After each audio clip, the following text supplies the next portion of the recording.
كثيرا أما بعد فلقد قال الله تبارك وتعالى في كتابه المجيد والفرقان الحميد أعوذ بالله من الشيطان الرجيم بسم الله الرحمن الرحيم يوم يحمى عليها في نار جهنم فتكوى بها جباههم وجنوبهم وظهورهم هذا ما كنزتم لأنفسكم فذوقوا ما كنتم تكنزون.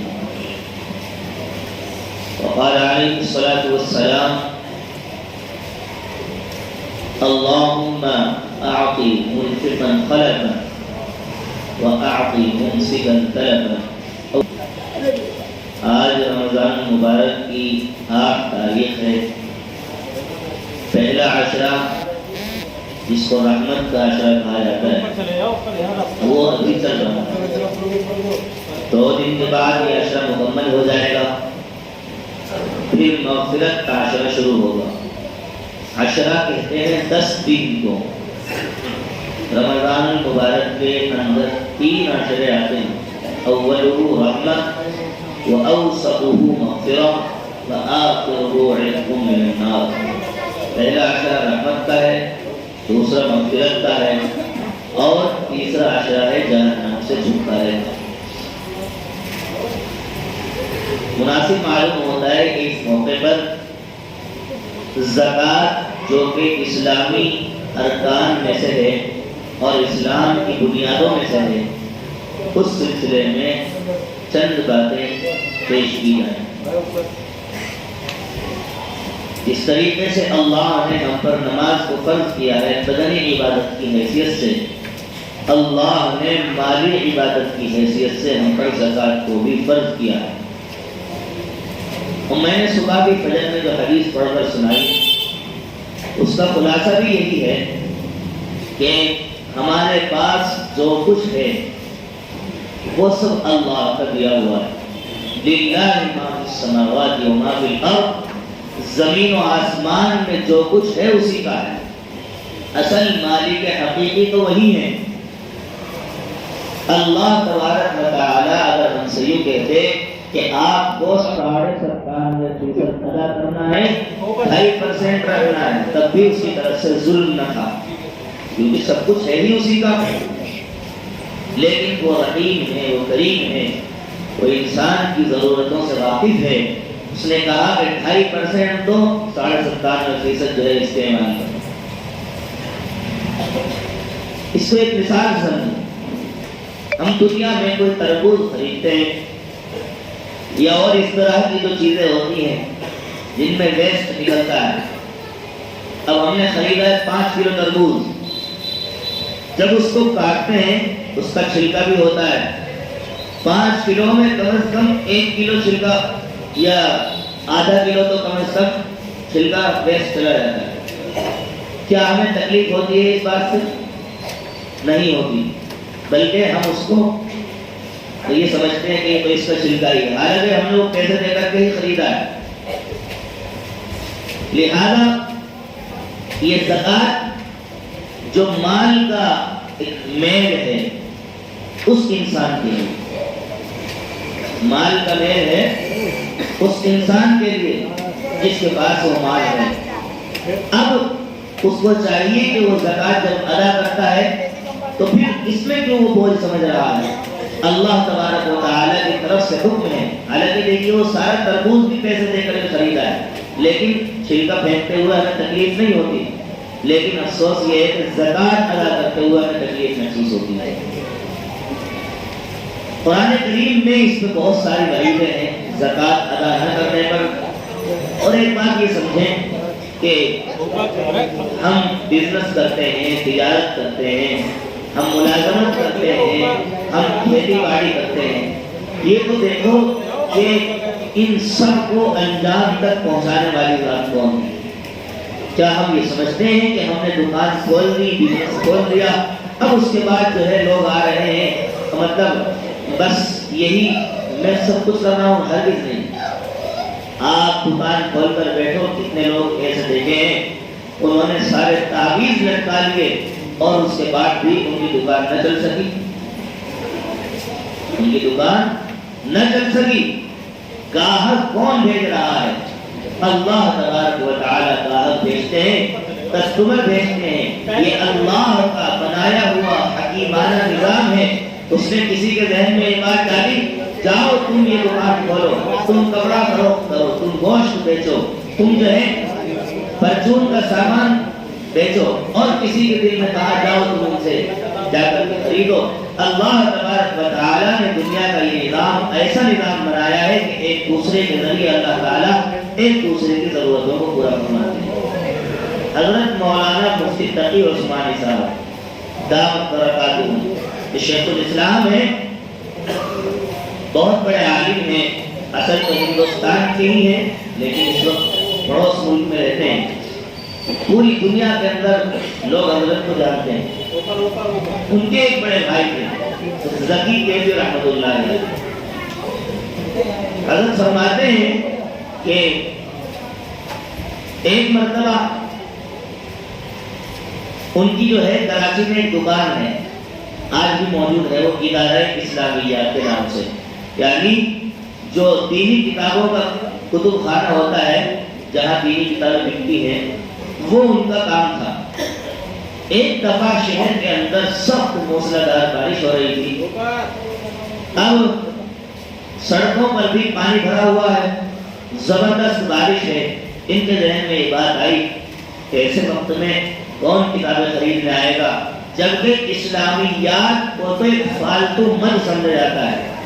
جب دنیا کی ساری ضرورتیں پوری ہو جائیں، آدمی بالکل فری ہو، اس وقت کوئی اگر دیندار آدمی ہے تو دین کی کتاب پڑھتا ہے، ورنہ تو دین کی کتاب پڑھنے کی ضرورت بھی محسوس نہیں ہوتی. حضرت نے سوچا کہ اس ماحول میں ایسی سخت موسلادھار بارش میں کون کتابیں خریدنے آئے گا، مگر وہ حضرت تھانوی رحمۃ اللہ علیہ کی صحبت یافتہ تھے. مولانا اشرف علی تھانوی رحمۃ اللہ علیہ کی صحبت اٹھائی تھی انہوں نے. اللہ والے لوگ تھے. ذہن میں یہ بات آئی، میرا کام تو دکان کو کھولنا ہے، گاہک بھیجنا تو اللہ کا کام ہے. انہوں نے اپنی چھتری اٹھائی اور چلے گئے، پانی میں سے گزرتے جس طریقے سے بھی گئے، اپنی دکان کو جا کر کے کھول دیا اور بیٹھ گئے. اور بیٹھ کر یہ سمجھا کہ آج تو کوئی آنے والا ہے نہیں، اس لیے چلو قرآن کی تلاوت ہی کر لو.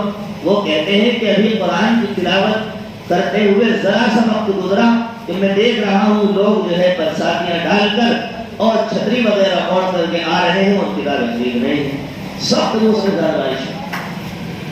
اس وقت حضرت کہتے ہیں کہ مجھے اس بات کا تجربہ اور مشاہدہ ہوا، اللہ تعالیٰ اپنی قدرت کے مظاہر اور کرشمے دکھاتا ہے. کون ہے ایسی بارش میں جس کے دل میں یہ بات آئی، جس کے دل میں یہ بات ڈالی، جس نے یہ بات دل میں ڈالی کہ جاؤ وہاں سے کتابیں خریدو؟ یہ اللہ تبارک و تعالیٰ کی. اس نے نظام بنایا کہ کسی کے دل میں بات ڈالی تم فلاں بزنس کرو، کسی کے دل میں بات ڈالی. آپ بتاؤ تو صحیح اتنے لوگ بزنس کرتے ہیں، کیا کسی نے آج سے کوئی کانفرنس بلائی یا سیاسی طور پر کسی کو اکٹھا کیا کہ بھئی آپ کو جو ہے جوتے بیچنے ہیں، آپ کو چاول بیچنے ہیں، آپ کو دال بیچنی ہے، آپ کو کپڑا بیچنا ہے، آپ کو گوشت بیچنا ہے، آپ کو یہ بیچنا ہے، آپ کو یہ بیچنا ہے؟ ہرگز نہیں. یہ اللہ کی طرف سے نظام ہے. ہاں آپ دیکھیے سرناگا بازار ہوتا ہے جہاں پر جو ہے گولڈ اور سلور سونے چاندی کی تجارت کی جاتی ہے. وہاں ایک ساتھ 20-25 دکانیں ہوتی ہیں. وہاں پر بھی اللہ تعالیٰ نے گراہک ہے. اب کوئی انسان بھی سمجھے کہ میں ایسے گھر میں دکان کھولوں گا تو میرا کیا دکھ رہا ہے؟ سرناگا بازار میں 20-25 اور اس سے بھی زائد دکان ہوتی ہے، لیکن ہر ایک کے رزق کا انتظام اللہ نے کیا ہوا. ہمارا توکل اللہ پر نہیں رہا. ہم اپنے آپ کو خدا سمجھ بیٹھے ہیں. ہم یہ سمجھ رہے ہیں کہ ہم نہیں کریں گے تو کھائیں گے کہاں سے. ٹھیک ہے اسباب کے درجے میں یہ کوئی چیز ہے، مگر اس کا مطلب ہرگز یہ نہیں ہے کہ جب تک آپ نہیں. بہت سارے نکلے دیکھ لو گھر میں بیٹھے ہوتے ہیں، لیکن جب تک اولاد نہیں ہوتی تو ماں باپ اس کی پرورش کرتے ہیں، جب اولاد ہو جاتی ہے تو اولاد کھلاتی. اللہ تبارک و تعالیٰ نے رزق والا فرمایا، سارا مال اسی کا ہے، سب کچھ اسی کا دیا ہوا ہے. اس لیے جب سب کچھ اس کا دیا ہوا ہے تو پھر ہمیں چاہیے کہ ہم اسی کے دیے ہوئے مال میں سے حق ادا کریں. نہیں ادا کریں گے تو اس کا نقصان ہوتا ہے. حدیث پاک میں آتا ہے جب کوئی بندہ صحیح ایمانداری کے ساتھ زکات نکالتا ہے تو فرشتے اس کے لیے دعا کرتے ہیں اللہم اعطی منفقا خلفا، اے اللہ جو خرچ کر رہا ہے اس کے مال کو بڑھا، حفاظت کر، باقی رکھ۔ اور جو انسان زکات نہیں نکالتا فرشتے اس کے لیے دعا کرتے ہیں اللہم اعطی ممسکا تلفا، اے اللہ اس کے مال کو برباد کر دے، اس کے مال کو برباد کر دے۔ ایک آیت ہے والذین یکنزون الذهب والفضة ولا ينفقونها في سبيل الله فبشرهم بعذاب أليم، جو لوگ سونا چاندی روپیہ پیسہ جمع کر کے رکھتے ہیں اور اللہ کے راستے میں اس کو خرچ نہیں کرتے تو اس کے لیے کیا عذاب بتایا ہے؟ کہا ان کو آپ خوشخبری سنائیے کہ ان کے لیے دردناک عذاب ہے۔ دردناک عذاب کیا ہے؟ یوم یحما علیہا فی نار جہنم فتکوی بہا جباہہم وجنوبہم وظہورہم ھذا ما کنزتم لانفسکم فذوقوا ما کنتم تکنزون۔ ان کے مال کو قیامت کے دن آگ میں تپایا جائے گا، آگ میں تپایا جائے گا۔ اس کے بعد اس مال سے، تپے ہوئے مال سے پیشانی کو داغا جائے گا، اس کے بعد پہلوؤں کو، ہاتھوں کو داغا جائے گا، اس کے بعد کمر کو داغا جائے گا، اور بطور استہزاء کے ان سے کہا جائے گا ھذا ما کنزتم، یہی ہے وہ تمہارا مال جس کو تم دنیا میں کماتے تھے اور کن کن کر کے جوڑ جوڑ کر کے رکھتے۔ اب اس میں کیا حکمت ہے کہ اللہ تعالیٰ پیشانی کو، پہلوؤں کو اور کمر کو داغیں گے؟ مفسرین نے لکھا ہے جب انسان کے پاس کوئی سائل، کوئی مانگنے والا، کوئی سفیر، کوئی بھی آتا ہے تو انسان اگر اس کو دینا نہیں ہوتا تو سب سے پہلے، بلکہ دینا نہیں، بعض تو ایسے ہیں جو سینٹ بنے پھرتے ہیں۔ آج کل ایک نظم خوب گردش میں ہے، ایک سفیر نے اپنے حالات کو بیان کیا ہے کہ بعض دفعہ تو جس کو جو زکات ادا نہیں کرتے، جتنے بڑے بڑے سیٹ اس طرح کے ہیں، ان کو تو کسی مولوی کا سلام بھی ذہن رکھتا ہے، اس کا سلام کرنے پر بھی سمجھتا ہے کہ دیکھو زکات مان رہا ہے وہ۔ ایسی ہماری سوچ بن گئی ہے۔ زکات اگر آپ کے پاس کوئی لینے آ رہا ہے اس کا احسان ادا کیجیے، ورنہ تو آپ کو خود پہنچانی پڑتی۔ لیکن مگر ہم جو ہے پتہ نہیں کس فکر میں ہے کہ ہمارے پاس کوئی آتا ہے اس کو گری ہوئی بدی نظروں سے دیکھتے ہیں، ہرگز نہیں۔ یہ بھی ایک سنت ہے، زکات وصول کرنا بھی سنت ہے۔ خود حضرت ابو بکر رضی اللہ تعالی عنہ نے خلیفہ بننے کے بعد زکات وصول کی اور فرمایا کہ جب تک میں زندہ ہوں اگر کوئی آدمی نبی کے زمانے میں اونٹ دیتا تھا اور اونٹ کے ساتھ رسی بھی دیتا تھا، اگر وہ رسی نہیں دے گا تو میں اس کے ساتھ جو ہے چلتا ہوں۔ بالکل سختی کے ساتھ زکات وصول۔ ہم لیکن افسوس ہے کہ ہم سمجھتے ہیں کہ بس پتہ نہیں یہ کس لیے آئے ہیں۔ بعض بات تو خوب چکر کٹاتے ہیں سفرا کو، آ جاؤ، کل آؤ، پرسوں آؤ، اور اس کے بعد جو ہے اس طریقے سے پریشان نہیں کرنا چاہیے کہ رمضان مبارک کا مہینہ ہے، آپ کے پاس ہے تو فوراً دے دو، نہیں تو صحیح بہانہ میں عذر پیش کرو۔ اگر آپ کو نہیں دینا تب بھی حسن اخلاق کے ساتھ آپ ان سے پیش آئیے۔ یہ کیا مطلب ہے کہ آپ ان کے ساتھ بدتمیزی میں گزار رہے ہوتے ہیں؟ بار افراد تو کہتے ہیں آ جاتے ہیں کہاں سے اٹھا کر رسید لے کر کے۔ میرے بھائی یہ صرف اللہ کے رسول کے مہمانوں کے لیے چندہ جمع کرتے ہیں۔ آپ کھیل تماشا سمجھتے ہیں چندہ کرنے کو؟ آپ ایک مرتبہ اعلان کر کے دیکھو، عزت نفس پر پتھر رکھ کر کے انسان اعلان کرتا ہے، عزت نفس پر پتھر رکھ کر اعلان کرتا ہے۔ مسجد کا چندہ کرنے میں جو ہے انسان کو بعض دفعہ شرم محسوس ہوتی ہے۔ یہ ایسی چیز ہے انسان جب مانگتا ہے اپنے لیے نہیں مانگ رہا ہے، لیکن اس کے بعد بھی اس کے نفس پر غور پڑتا ہے۔ فدائے ملت حضرت مولانا سید اسعد مدنی رحمۃ اللہ علیہ وہ دیوبند کی عیدگاہ میں عید والے دن اس طریقے سے پلہ پھیلا کر کھڑے ہوتے تھے۔ کوئی کہتا حضرت آپ اس طریقے سے کیوں کرے؟ کہا میرے نفس کی اصلاح ہوتی ہے، نفس کو چلتا ہے۔ مدرسے کے بچوں کے لیے یوں پلہ پھیلا کر کے دامن پھیلا کر کے مارا کرتے تھے اور کہتے تھے کہ اس سے میرے نفس کی اصلاح ہوتی ہے. عزت نفس پامال ہوتی ہے جب انسان اعلان کرتا ہے اور مسجد کے گیٹ پر بیٹھ جاتا ہے یا کھڑا ہو جاتا ہے. لوگ بہت سارے اچھی نیت بھی رکھتے ہیں اور عزت کے ساتھ بھی دیتے ہیں, لیکن کوئی بہت بری نیت کے ساتھ بھی دیکھتا ہے اور جو ہے حقیر نگاہوں سے. اس وقت انسان تمام ریئیکشنز کو جب نوٹ کرتا ہے اور تمام لوگوں کے نظریات کو جب دیکھتا ہے تو اس کے دل پر کیا گزرتی ہے, اس سے ایک تماشا نہیں ہے چندہ کرنا. رمضان کے اندر بھاگنا دوڑنا نہ جانے کہاں کہاں بیچارے سفر سفرا جاتے ہیں اور محنت سے جو ہے وہ کس لیے, تاکہ دین کے لیے خرچ کیا جا سکے. یہ چندے کا نظام کوئی نیا نظام نہیں ہے, حضور پاک علیہ السلام کے زمانے سے آپ نے بھی چندہ کیا. کوئی وہاں سرکاری ان کو مدد تھوڑی آتی تھی, جو کچھ ہوتا تھا جہاد کے لیے ہر کسی کے لیے سب صحابہ ہی اکٹھا کرتے تھے آپس میں. اسی کے لیے تو حضرت ابوبکر نے اپنا سارا گھر لا کر اکٹھا کر دیا, جمع کر دیا تھا. حضرت ابوبکر رضی اللہ عنہ نے اپنے سارے گھر کا جو سامان تھا وہ لا کر حضور کی خدمت میں چندے میں تو پیش کیا تھا. اس لیے میرے بھائی ہم زکات صحیح معنی میں ادا کریں. تو جب انسان کو دینا نہیں ہوتا نا, یا کچھ بدتمیز قسم کا انسان ہوتا ہے, بد مزاج, تو اس کے چہرے پر پیشانی پر بل آتے ہیں. اس آیت میں اللہ نے زکات نہ دینے والوں کو مخاطب کیا ہے. جو زکات دیتے ہیں ان کی تو الگ ہے, ان کے لیے تو اللہ کی طرف سے خوشخبری ہے, فضائل ہے. جو زکات نہیں دیتا کروڑوں کروڑوں مالک ہے لیکن زکات نکالنے کو تیار نہیں ہے, سب سے پہلے اس کی پیشانی پر بل آتے ہیں, منہ چڑھاتا ہے دیکھ کر کے, مانگنے والے کو دیکھ کر منہ چڑھاتا ہے. اللہ کہتے ہیں سب سے پہلے تیرے منہ کو اس تپائے ہوئے مال سے دعا جائے گا. اب منہ چڑھا کر کے جب بھی سفیر نہیں گیا یا کوئی مانگنے والا نہیں گیا, اب کیا کرے گا, جو ہے ہاتھ سے منع کر دے گا, ہے نہیں بھائی جاؤ. اللہ کہے گا پھر ہاتھ ڈال جائے گا. اس سے بھی کام نہیں چلتا, پیٹ پھیر کر چل دیتا ہے, پیٹ پھیر کر چل دیتا. اللہ کہیں گے اب پیٹ کو دعویٰ جائے گا.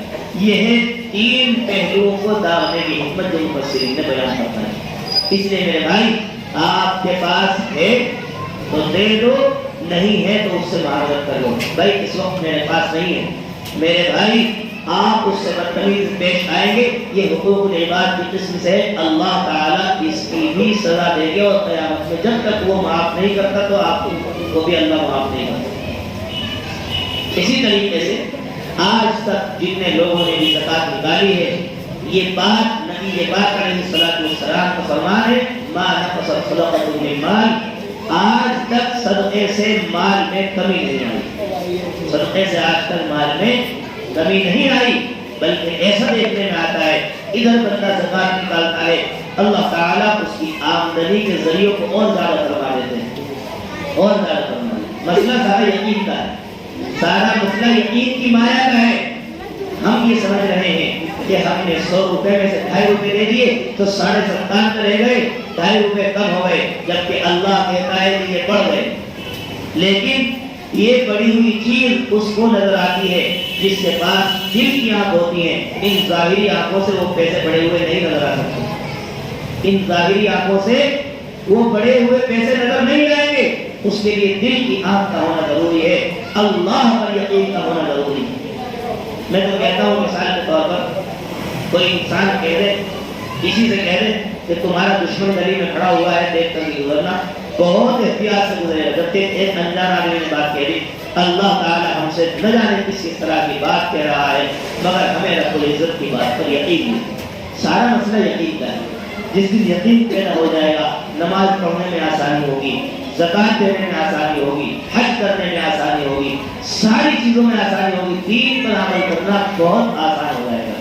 اور جب تک یقین نہیں ہے تو پھر کتنی حدیث سنا لو, کتنی تفسیر کر لو, اور کتنی ہی جو ہے کتنے ہی بیانات کر لیے جائیں, اس بات کا کوئی فائدہ نہیں ہوتا. فائدہ تب ہے جب انسان یقین پر گامزن ہو, کیونکہ ایمان کا مطلب ہی یقین ہے, ایمان کا مطلب ہی یقین. یاد ہے میرے بھائی, جب ہمیں یہ بات معلوم ہے اور ہم اس کو مانتے بھی ہیں, سب کچھ اسی کا ہے, سب کچھ اس نے دیا ہے, تو پھر زکات نکالنے میں کوئی تکلیف اور پریشانی ہوتی ہے. ایک مسئلہ جو عام طور سے جس کے بارے میں لوگ غلط فہمی کا شکار ہوتے ہیں، میں اس کو آپ حضرات کے سامنے واضح کر دیتا ہوں۔ لوگ سمجھتے ہیں ہر پیسے پر سال کا گزرنا ضروری ہے، ہر پیسے پر سال کا گزرنا ضروری ہے۔ نہیں، جتنی مقدار نصاب کی ہوگی 52.5 تولہ چاندی یا اتنی مقدار کی کوئی بھی چیز آپ کے پاس ہو، اس پر سال کا گزرنا ضروری ہے، ہر پیسے پر سال کا گزرنا ضروری نہیں۔ مثال کے طور پر آپ ایک رمضان المبارک کو صاحب نصاب تھے، اب پورے سال آپ صاحب نصاب رہے، یعنی اس مال سے کم آپ کے پاس نہیں ہوا، بڑھا دو لیکن کم نہیں ہوا۔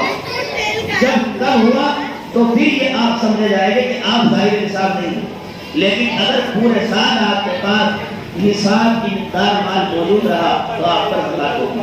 مثال کے طور پر بڑھا بھی نہیں، 52 تولہ چاندی کی مقدار ہی رہا تو اب صرف آپ اتنے ہی کی زکات نکالیں، لیکن آپ کے پاس مال موجود تھا، 11 مہینے کچھ بھی نہیں آیا، 12ویں مہینے میں اچانک کہیں سے 1 کروڑ روپے آ گئے، 1 کروڑ کی زکات نکلے گی۔ آپ یہ نہیں کہہ سکتے کہ یہ تو ابھی 1 مہینہ پہلے آئے ہیں۔ اس مسئلے کو سمجھیے، لوگ غلط فہمی کا شکار رہتے ہیں، کہتے ہیں جی ابھی تو ہم نے پیسے لگا، ایسے تو کبھی زندگی میں زکات فرض ہو ہی نہیں سکتی، ایک آئے گا دوسرا جائے گا، ایسے تو سال گزرنے والا نہیں کسی پر۔ صاحب نصاب کا جو مال ہے، مقدار ہے، اس کی جو کوانٹٹی ہے، صرف اس پر سال کا گزرنا ضروری ہے، ہر مال پر، ہر پیسے پر سال گزرنا ضروری۔ سمجھ میں آ گئی بات؟ ہاں، اس مسئلے میں لوگ بہت کنفیوز رہتے ہیں اور اسی کی وجہ سے ان کو اپنا حساب کرنے میں تکلیف ہوتی ہے۔ یہ بالکل 2 اور 2 4 کی طرح کلیئر بات ہے، اس میں کسی طرح کی کنفیوز ہونے کی ضرورت نہیں ہے۔ ہر مال پر، ہر پیسے پر سال کا گزرنا ضروری نہیں ہے، صرف جو مقدار کے بقدر، نصاب کے بقدر جو مال ہے اس پر سال کا گزرنا ضروری ہے۔ سمجھے نہیں آیا؟ دوبارہ میں سمجھاتا ہوں۔ 52.5 تولہ چاندی زکات کا نصاب ہے، 52.5 تولہ چاندی زکات کا نصاب ہے، یعنی اتنا جب کسی کے پاس ہو تو اس پر زکات فرض ہوتی ہے۔ اتنے مال کا ہونا اس پر ضروری ہے پورے سال، اتنا مال اس پر پورے سال ہونا ضروری ہے، اس کے اوپر زکات ہے۔ یہ نہیں کہ ہر ایک پیسہ جو بھی آ رہا ہے اس پر سال گزرے گا، ایسے تو زکات کبھی بھی فرض، اب سمجھ میں آ گیا؟ جی ہاں، ایسے زکات کبھی فرض نہیں ہوگی، ہر پیسے پر سال کا گزرنا ضروری نہیں ہے، صرف نصاب کے مقدار کا جو مال ہے اس پر سال کا گزرنا ضروری ہے۔ اگر آپ، میں نے وہی عرض کیا، آپ کے پاس نصاب کے بقدر مال تھا، 10 مہینے تک آپ صاحب نصاب رہے، 11ویں مہینے میں سارا مال ختم ہو گیا، چوری ہو گیا، اب آپ صاحب نصاب نہیں ہے، آپ کے اوپر زکات نہیں ہے، آپ کے اوپر زکات نہیں۔ اور اسی طریقے سے آپ کے پاس 10 مہینے تک صرف کتنے ہی 52.5 تولہ چاندی تھی، اس کے بعد 1 مہینے رمضان سے پہلے 1 کلو چاندی حدیث میں آ گئی کہیں سے، اب اس کے اوپر جو ہے 1 کلو بھی نکلے گی۔ آپ یہ نہیں کہہ سکتے کہ ابھی تو اس کو 1 مہینہ ہوا ہے، اس طرح تو کبھی بھی زکات پر نہیں ہوگی۔ امید ہے کہ آپ کو میری تمام باتیں سمجھ میں آئی ہوگی۔ اللہ